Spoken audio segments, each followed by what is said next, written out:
المتابعين، قصة اليوم إن دلت على شيء فممكن تدل على اللا إنسانية وعدم الرحمة اللي ممكن إنه يتصف بيها شخص واتجاه منه اتجاه أقرب الناس. تاريخ حدوث هاي الجريمة يرجع العام 2018. الضحية هي امرأة عمرها 69 عام، والجاني هو زوجها جيفري براون وعمره 71 عام، الزوجين من ويلز من المملكة المتحدة. استمر زواجهم أكثر من 30 عام، وكان زواج طبيعي رغم أنه رب العالمين ما رزقهم بالذرية، وكانت حياتهم حالها حال أي حياة خاصة بين زوجين تشوبها بعض المشاكل البسيطة ومشاكل عادية موجودة وما يخلو منها كل منزل. وضعهم المادي كان جيد لأنه كانوا يمتلكون شركات وعندهم بعض الممتلكات اللي بالمنطقة اللي يعيشون بيها. لكن بعام 2018 الزوجين مافيس وجيفري قرروا بعد تقاعدهم أنه يفتحون مشروع، فعملوا مثل كشك على الطريق يبيعون من خلاله السمك والبطاطا المقليين. الكشك كان قريب من منزلهم، يعني من نفس المنطقة، واللي كان منزلهم موجود بقرية صغيرة اسمها هيرمان، وتحديدا منطقة شيبوتوريا. متفقين؟ زين. هسه عرفنا تفاصيل حياة الزوجين، خلونا ندخل بتفاصيل الجريمة. احنا قلنا انه وضعهم المادي كان زين لحد ما، لكن الفترة الأخيرة كانوا الزوجين عايشين بدوامة خلافات سببها المشاكل المادية. مافيس قبل ما تتعرض للحرق وبعدها الوفاة كانت دائما تشتكي لأصدقائها المقربين عن مشاكل بينها وبين زوجها، وأنه هي كانت خايفة من جيفري ومن كثرة المشاكل. صديقة مافيس واللي كان اسمها كارولين مورغان أكدت أنه مافيس اتصلت عليها وكانت تبكي، وقالت أنه هي خايفة على حياتها من كثرة المشاكل، لأنه أسلوب جيفري كان سيء جدا معاها، وأنه كان يضربها ويعنفها بشكل متكرر، لدرجة أنه بيوم من الأيام دفعها من على الكرسي وسقطت وتأذت. وصلنا بترتيب الأحداث اليوم الكارثة، اليوم اللي انحرقت به مافيس. كارولين صديقة مافيس تقول أنه على الساعة 1:15 مساء إجاها اتصال من مافيس وهي تبكي بشكل هستيري، وكان اليوم يصادف يوم 23 أكتوبر 2018. مافيس طلبت من كارولين أنه تجي بسرعة وتنقذها، لأنه جيفري رمى على جسمها الزيت الساخن وكانت حروقها خطيرة جدا. كمل كارولين وتقول أنه مافيس كانت تتوسل بي أنه أوصل وساعدها بسرعة. توقعت كارولين أنه جيفري كان ما موجود بالمنزل، ولهذا مافيس اتصلت حتى تطلب منها المساعدة. تقول تركت كل شي بيدي وشغلي وبسرعة توجهت المنزل مافيس، وكانت بعيدة المنطقة نوعا ما عن مكان شغلي، لأنه مدة الوصول اللي استغرقتها كانت 40 دقيقة. تخيلوا بس وياي المسكينة شلون قدرت تتحمل حروق خطيرة لمدة 40 دقيقة إلى أن وصلت صديقتها. كارولين تقول لما وصلت منظر مافيس كان جدا مؤلم، تقريبا نصف جسمها الأعلى من الرقبة متأذي لدرجة أنه جلدها كان يتقشر ويتساقط. تستمر كارولين بسرد الأحداث، تقول انصدمت من المنظر. سألت مافيس شلون هيك صار، فقالت لي وللمرة الثانية وأكدت أنه جيفري هو حرقني.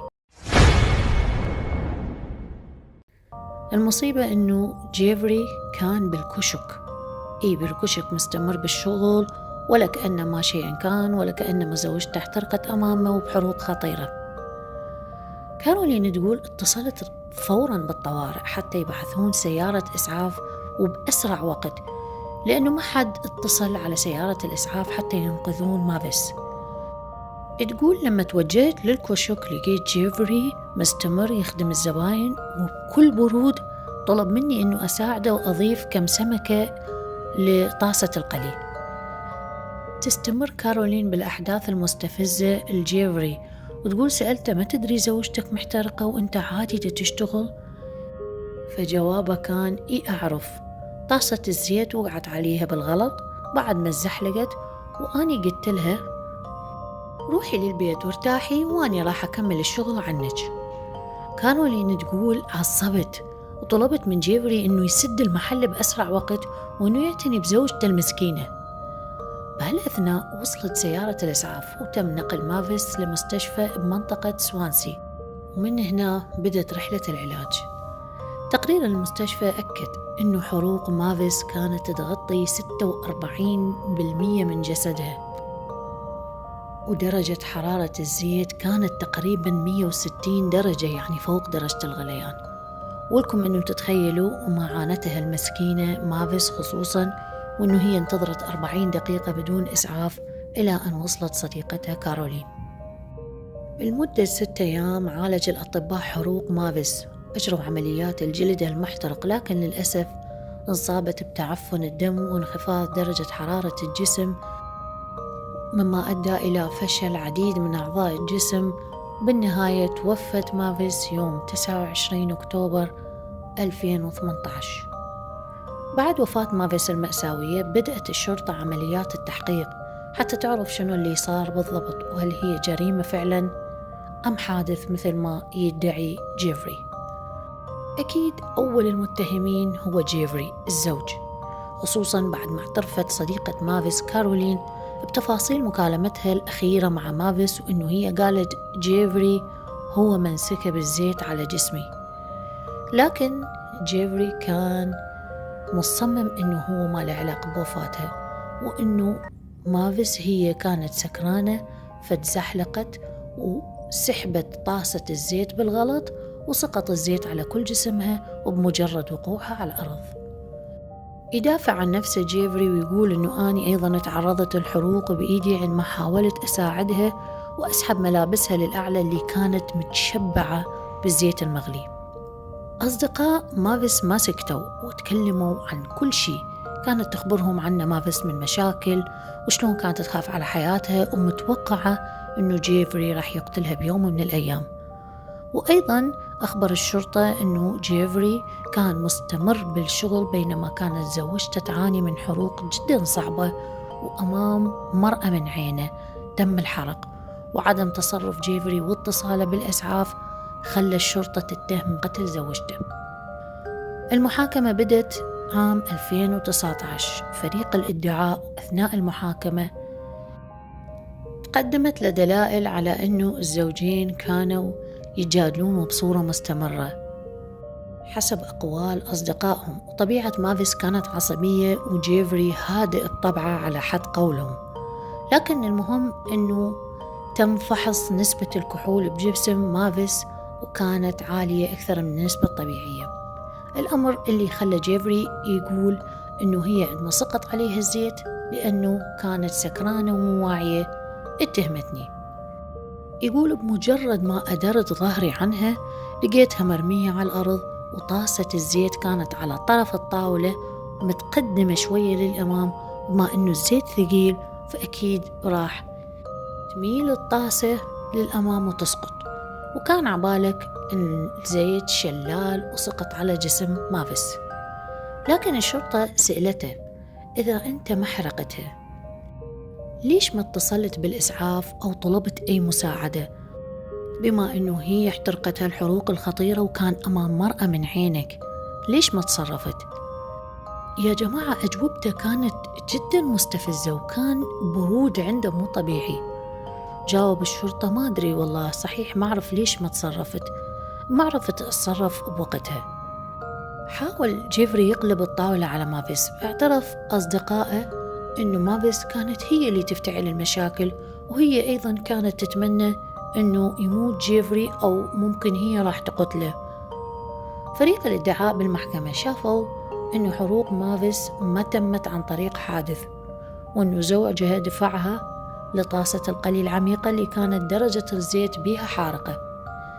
أما تقرير جراح التجميل اللي عالج حروق مافيس كان مو بصالحها، لأنه حلل الحروق اللي أصابت مافيس ولخص أنه يمكن أن تكون انصابت بالحروق لما سقطت على الأرض وانسكب عليها الزيت، يعني أيدوا ما قال جيفري.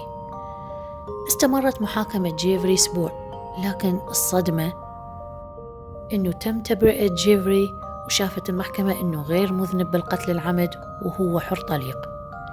بعد انتهاء المحاكمة وتبرئة جيفري الغير مفسرة رغم الأدلة والادعاءات واعترافات صديقة مافيس كارولين وتفاصيل مكالمتها مع مافيس، هذا الموضوع أثار جدل كبير جدا، خصوصا عند جمعيات مناهضة العنف الأسري اللي شافت أنه جيفري متهم ولازم يعاقب، لكن المحكمة أصرت على تبرئته على الرغم من أنه القانون ينص بإعادة النظر بقضايا القتل للعنف المنزلي، خاصة إذا كانت توجد شكاوى أو أدلة سابقة.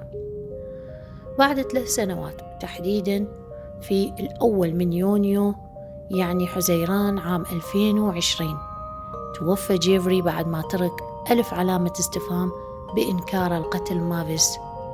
البعض اعتقد أنه فكر وخطط بالطريقة المناسبة للقتل واللي تبان على أنه حادث، لكن البعض يروح ويعتقد أنه جيفري بريء، وبكل الحالتين تم تبرئته قرار من محكمة قانونية. هذه كانت قصة جريمة اليوم، جريمة محيرة وغامضة على الرغم من أنه الجاني والضحية ماتوا، لكن ظل أكو علامات استفهام، ونحب نعرف إذا كانت جريمة قتل أو حادث. كتبوا لي بالتعليقات رأيكم، وشكراً.